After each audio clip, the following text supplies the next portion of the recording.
Hey, what's up guys, and welcome back to another video. Today I thought I'd talk you through how to buffer moves in Tekken.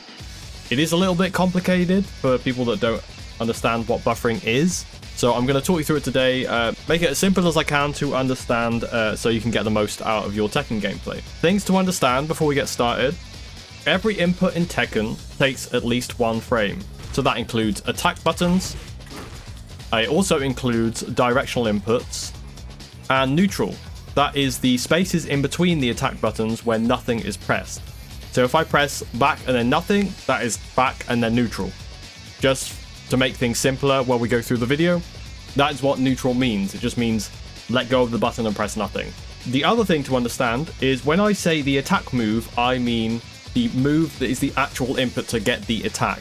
So for example, if I do Brian's jet upper, when I actually talk about the attack button, I'm talking about back 2 there.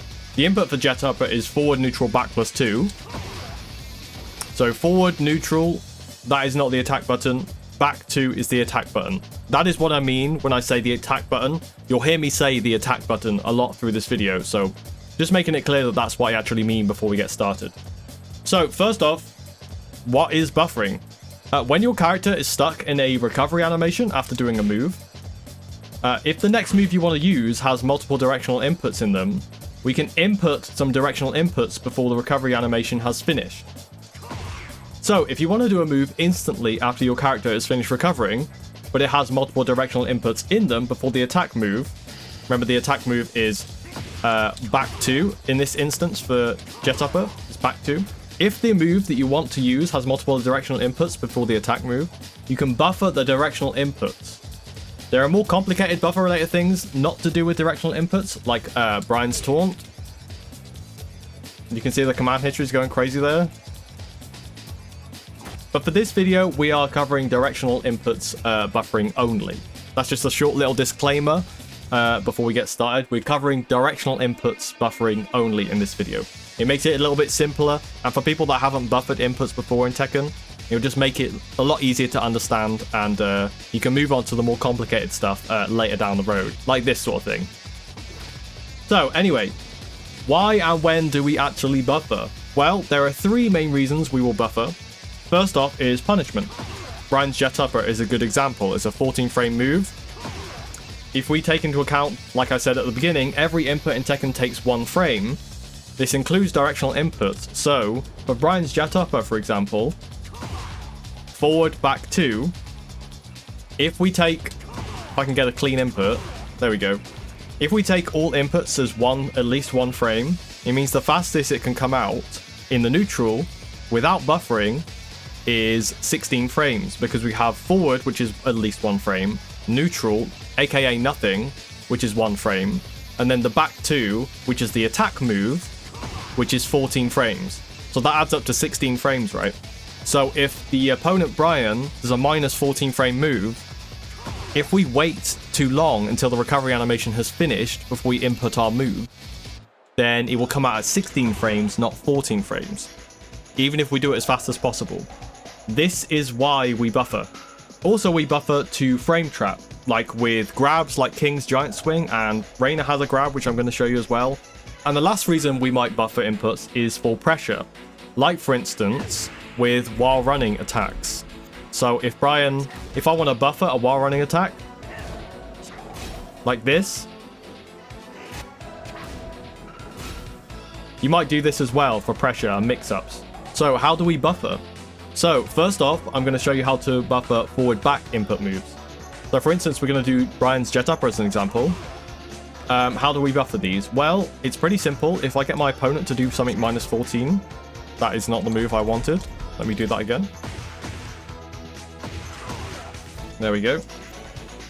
If I get my opponent, Brian, to do a minus 14 frame move, we want to punish that with a jet upper, right? Because it's 14 frames. So, how do we get this as a punish? Well, all we do is press the forward and neutral, aka press nothing, before we have finished recovering from our block animation, from our block stun. And you see it says punish there? That's how you know you've been doing it correctly, if it says punish there. If we wait until the recovery animation has finished before we input our move, we won't get jet upper as a punish. So what we do is we press forward and then neutral before Brian has recovered from blocking the other Brian's 1+2, 2. And then we get the punish. I'm going to try and slow this down in edit so you can actually see what's happening, like where I'm actually buffering my inputs to get the punish, to make it a little bit easier to visualize. Because I know the command history is going a bit crazy when I'm buffering the inputs. It's going really fast. But the key thing is I am just pressing forward and then nothing, and then waiting till the recovery animation has finished, and then inputting the attack move back 2. That is how I'm punishing a -14 frame move with Brian. It's actually, once you get the hang of it, it's pretty intuitive if it doesn't whiff. So that was how to punish with buffering inputs. Next, I'm going to show you how to frame trap, specifically with King. King's a really good example of this. So I'm going to get my opponent to try and punish with a jab. And with some simple maths, +1 after a jab, right? When I do any move here, Kazi is just going to retaliate with the jab, right? So if I know that I am +1 after the jab, and I also know that King's giant swing is 10 frames, startup, right? But you see all those inputs? If I didn't buffer this, this would be 1, 2, 3, 4, 5, 6. 6. 1, 2, 3, 4, 5, 6. 6 frames on top of the 10 frame move, the attack move, forward 1. So it would add up to 16 frames, right? We want it to come out at 10 frames. So what we do is just like with Brian, is we buffer the move, the inputs for the move, and then we press the attack button after we've recovered from the jab. Like that. Pretty simple, right? The other thing to note here, and this is a little more complicated, is with some moves, you see how I'm doing forward and then half circle forward 1?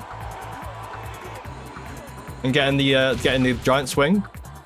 Well, we know that giant swing is actually forward half circle forward 1, not just half circle forward 1. So how am I getting that? Because I'm doing a forward input with the 1, you can actually use forward 1 as the first forward input for giant swing. That is why I can get giant swing from this. So it means that I don't have to do 1 and then this, which is pretty difficult. There we go. You can do it this way. You see the last command history? You can do 1, then forward, then half circle forward 1. You can do that, but a little trick you can use is if the move you want to buffer, in this case giant swing, starts with the same directional input as the previous move's directional input, you can use that previous move's directional input for the starting input of the move you want to buffer. In this case, the forward from the forward 1 jab you're doing before giant swing.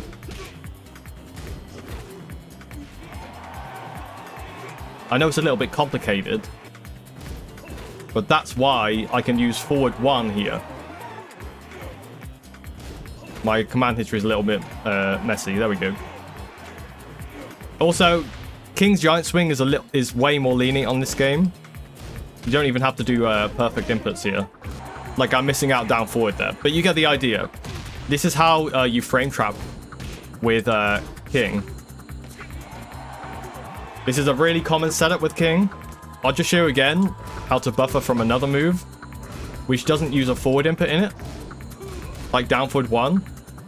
With this, you have to do the whole input. Kazuya is going to try and punish with a 12 frame move, right? I am -1 here, but I'm going to do a 10 frame move. So I have 1 frame leniency here. I can still get giant swing in there. I just have to do the whole input. Forward, half circle, forward 1. There we go. We can still do it, right? This is how you buffer with King anyway. You can also do this with Reina and a few other characters that have, you know, half circle grabs and stuff like that. You can buffer all of these, as long as you're not in a stance, which we'll get to at the end of the video, moves that you can't buffer out of. But to make this simple for now, this is how you buffer with King. I hope that makes sense. It is quite complicated, but I hope that makes sense on the screen. So that was how you buffer grabs. Next, we're going to buffer while running attacks. So this is a little bit different as well. I'm going to demonstrate this with Brian, and we're going to use 1+2 as an example here. So you might want to mix up your opponent, right? Say Brian's 1+2, for example. I can finish the string, or I can do nothing, or I can do another attack, right? It's a mind game thing with Brian, right? So we're going to use a while running 3 as an example. Not the best mix, but it's easy to use this move to buffer moves afterwards. So, with while running moves, the important thing to note is you input the first forward before the recovery animation has finished. And then you do the 2 forwards after you finish recovering. So, it will look like this. This is how it will look. An important thing to note here is you cannot wait too long between the first and the last 2 forward inputs. So place your first forward input quite near the end of the recovery, and you will be able to buffer the first forward input.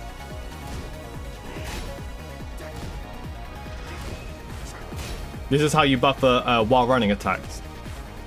It's not as useful as the other ones, but it is still useful. You can also do forward buffers as well, like so you are buffering the first forward input there. This is also a good thing with Brian to practice with is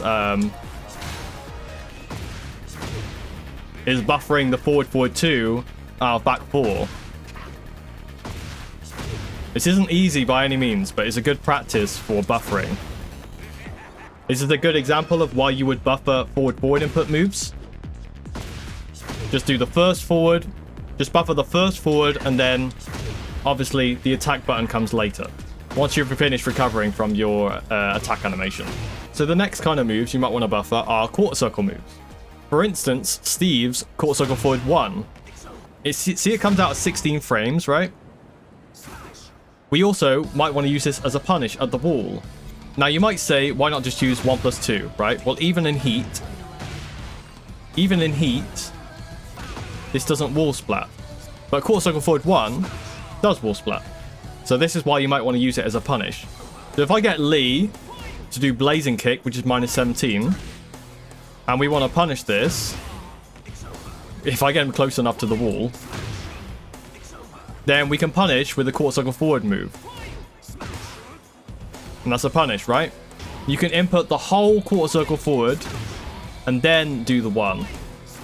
There we go, that's a punish. So this one's pretty easy.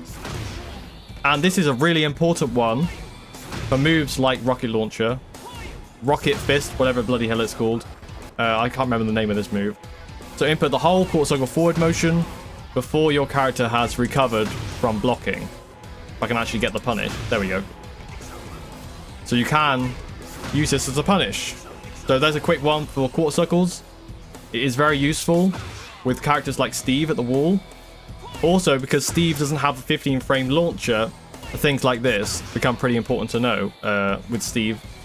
And the last situation you might want to buffer moves from is from crouch. Now in Tekken 8, you can actually buffer moves from crouch. For instance, we can do Steve's quarter circle forward 1 from crouch. If I just hold crouch here and then do the rest of the quarter circle input, you can buffer this. See? See, there's no extra down input afterwards. I'm just holding down. You can also do this with other characters, which I'll show you quickly. You can also do this with grabs. So with Reina's quarter circle back forward 2, you can be in crouch and then just do the rest of the quarter circle back motion and then forward 2, and you will get the grab. This is very useful for Reina. another really common thing that you've probably already seen is with Dragunov's quarter circle back 2. He has a very common setup, which is down 2, quarter circle back 2. You see how it leaves him in crouch here? If I do any other move, it's a while standing move, right? Because he's in crouch. Well, with quarter circle back 2, we don't have to worry about that. Because it's a quarter circle back motion, you can buffer it. Which is pretty cool, right? Also from crouch, you can buffer forward inputs as well.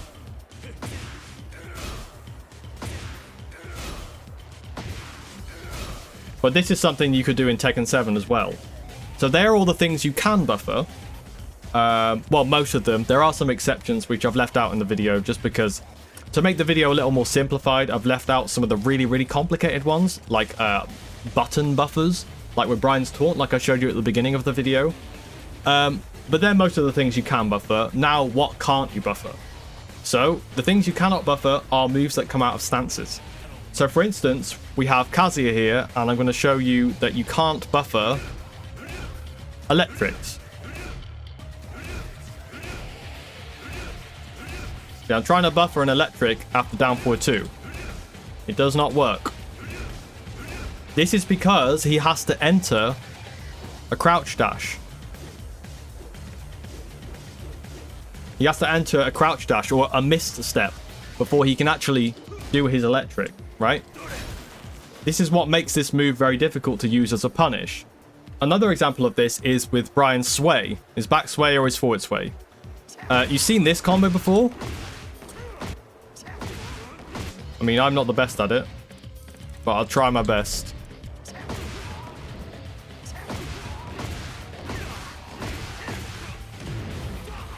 So this is why that combo with Brian is very difficult. Because quarter circle forward 3 comes out of his sway stance, right? For instance, while standing 3.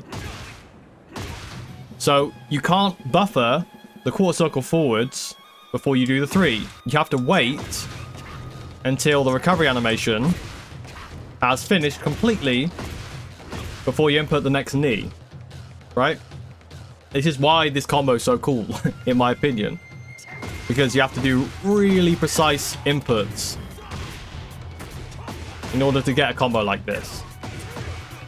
Although the damage sucks pretty badly. But, you know, that's not the optimal combo, but you get the idea, right? So yeah, that kind of covers what I really wanted to talk about. I hope this video made sense. Buffering inputs is not an easy concept to understand, but I hope that this guide made a lot of sense to you and there was some useful information that you can take into your next Tekken game. If you liked the video, leave a like, and if you're new here and you want to find your way back, hit the subscribe button down below. That's going to be it from me. Hope you guys enjoyed, found this useful, and I will see you in the next one.